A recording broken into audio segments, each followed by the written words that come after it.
নাস্তার পর্বটা শেষ করে আদা তুলসীর চা খেয়ে বাইরে চলে গেলাম। প্রতিবারের মতো আমাদের ছোটোখাটো পারিবারিক আয়োজনটা আমাদের বাইরেই হবে। আমার দেবরই ওর অ্যাসিস্ট্যান্ট নিয়ে রেডি হয়ে গেল রান্নার জন্য। আমাদের মহিলা গ্রুপ আজকের জন্য দায়িত্বমুক্ত। আজকে হবে ওর হাতের মজার বিফ বিরিয়ানি। আমরা খুবই পছন্দ করি এই বিরিয়ানিটা, সবাই পছন্দ করে খায়।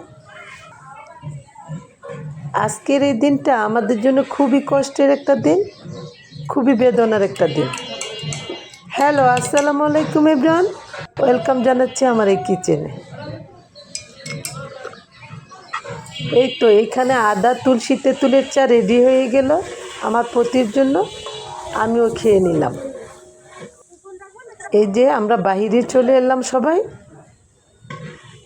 যেই কথাটা বলছিলাম, আজকের এই দিনটা আমাদের পরিবারের সবার জন্য একটা কষ্টের দিন, খুবই বেদনার একটা দিন।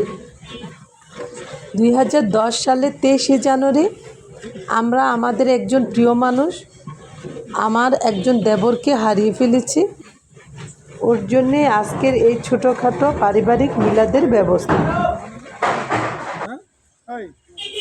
আপনারাও ওর জন্য দোয়া করবেন, আল্লাহ যেন ওকে জান্নাত নসিব দান করেন। আর এই ফাঁকে আমি বাগানে ঘুরছি আর দেখছি অনেক সুন্দর ফুল ফুটেছে বাগানে। এটা আমাদের বাড়ির এক পাশের বাগান। এটা আমার দেবর আর দেবরের বউ মিলে করেছে। আমাদের পুরা বাড়ি বাগান, গাছ আর গাছ।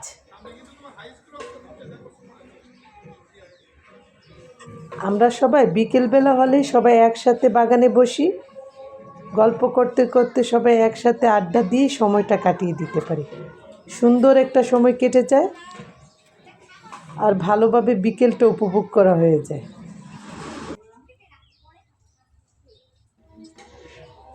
এই তো এখানে পুদিনা পাতা আছে, খুবই উপকারী একটা পাতা। ডালের বড়া, চা, মুড়ি মাখার সাথে খাওয়া যায় এই পাতাটা। এই যে দেশি গোলাপের চারা, অনেক বেশি ফুল ধরে এই গোলাপ গাছে।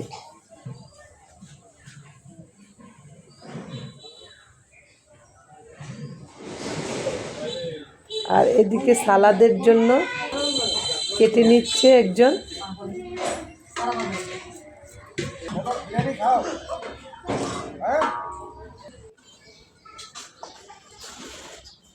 টেবিল বিছানো হয়ে গেছে, কাপড় এখনো দেয়া হয়নি। এই ফাঁকে আমি একটু ভিডিও করে নিলাম।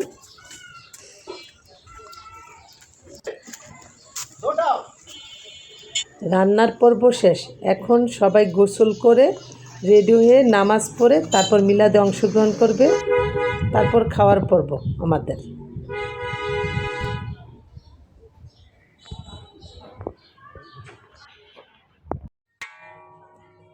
এই যে এখানে বিরিয়ানি রেডি হয়ে গেছে, ঢাকনাও খোলা হয়ে গেছে, সবাই খেতে বসে গেছে। এখনই নিয়ে সবাইকে দিয়ে দেওয়া হবে।